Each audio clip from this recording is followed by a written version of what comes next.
Dizaino savaitę žinau ne tik iš laikraščių, ar tik todėl, kad pagal pareigas reikėtų ateiti ir pasveikinti, bet šiuo atveju tikrai džiaugiuosi mūsų Vilniaus ir ne tik Vilniaus, bet ir Lietuvos dizaino pasiekimais.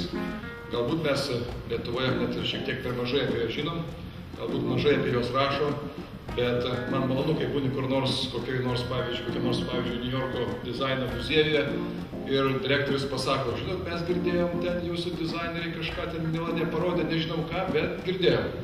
Ten, kur yra geros idėjos, jos anksčiau ir vėliau pritraukia pinigus.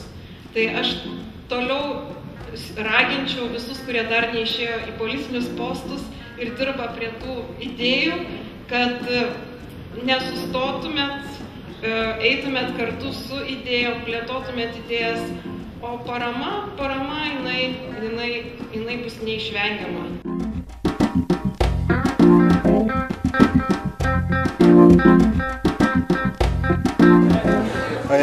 Sakyčiau, kad tos idėjos viena kitą papildė. Patys gamintojai brandinai italų, jie pasiūlė daryti kažkokį projektą su jaunais žmonėmis, kuris būtų ne tiek komercinis, bet kiek būtų toks edukacinis ir leistų susidraugauti, susibendrauti. Ir kita vertus, reiškia, jauniems žmonėms suteiktų galimybę ateiti čia į konkrečią erdvę, prisiliesti prie konkrečių, sakykime, dizaino objektų, juos galbūt, kaip čia mes ir suteikėm galimybę perkurti, padaryti savo kažkokią vizualią interpretaciją ir panašiai.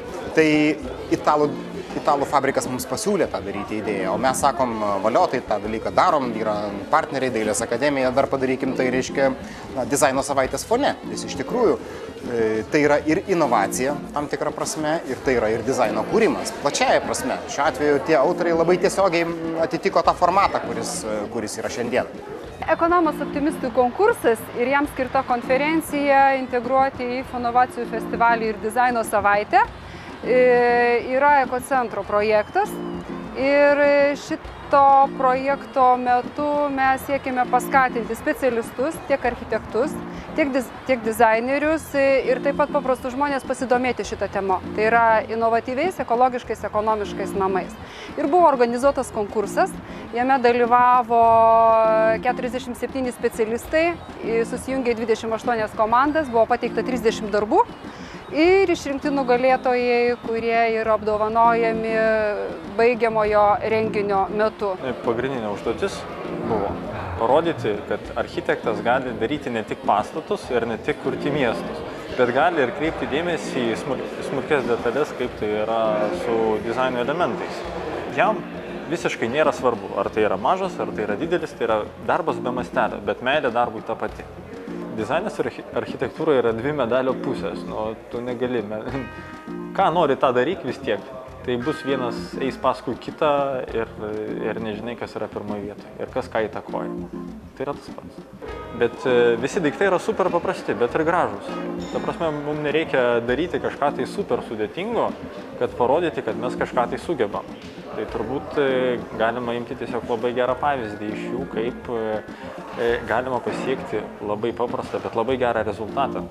O pas mus kol kas labai koncentruota. Architektai užsiėmė savo nišą, dizaineriai užsiėmė savo nišą, bet pasaulyje yra tokie procesai, kad visi keičiasi žiniomis.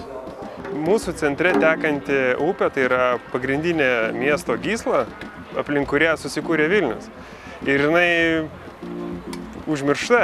Tai tiesiog upės korio projektas yra atkreipti dėmesį ir susigrąžinti upę į mūsų kasdienybę, bendravimą, rinkimąsi prie upės. Tai yra funkcija, kėdutė, tai yra kėdutės, tai yra bendravimas tarp žmonių. Tai prasme, kad žmonės daugiau rinktųsi prie upės ir bendrautų.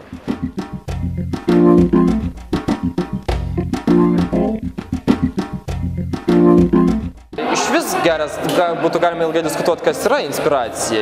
Inspiracija tai tas, kas pastumia autorių, kūrėją link kažkokios tai galimos idėjos. Iš ko jau po to per darbo procesą gali gimti ir kažkoks tai jau objektas, daiktas iki kažkokio tai virsmo. Tai kaip inspiracija gali pasimėti. Šiaip inspiracija tai yra kiekviena tavo diena ir tu niekad nežinai, kada tu ją sutiksi, kada pamatysi ir kas tave inspiruos. Vieną dieną tiesiog paprasčiausia buitis, kitą dieną tu gali, nežinau, vartyti, žiūrėti, bandyti ieškoti, kartais taip, 1, 2 ir neatsiranda. Pirmiausia, gal sakysiu, kad dizainas man asmeniškai labai svarbi gyvenimo dalis. Ir daugeliu atveju gyvenime aš priimdavau sprendimus vien tik tai todėl, kad man tai gražu, kad tai yra įdomu, kad tai yra patogu.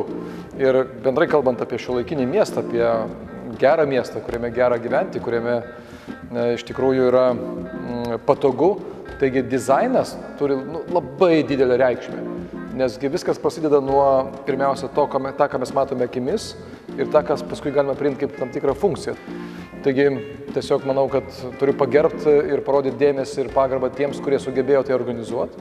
Juolab, kad dauguma organizatorių faktiškai visą tai daro vien tik dėl to, kad patys tiki tuo, ką daro, turi energijos.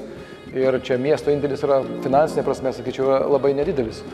Ir sakyčiau, norėčiau, kad ateityje dizaino savaitė būtų europinio lygio renginys. Ir šiuo atveju Vilniuje mes turim tikrai daug gabių žmonių. Jiems galbūt tik reikėtų padėti, šiek tiek būti atpažintiems arba pripažintiems pasaulyje. Ir miesto savivaldybė ir aš pats asmeniškai kiek įmanoma tam padėsiu. Prašau, sekite reklamą. Mes kitais metais vėl pakviesime visus dalyvauti. Tikrai būkite aktyvus, tai yra puikia proga vieną kartą metuose parodyti, ką jūs galite. Ačiū Jums.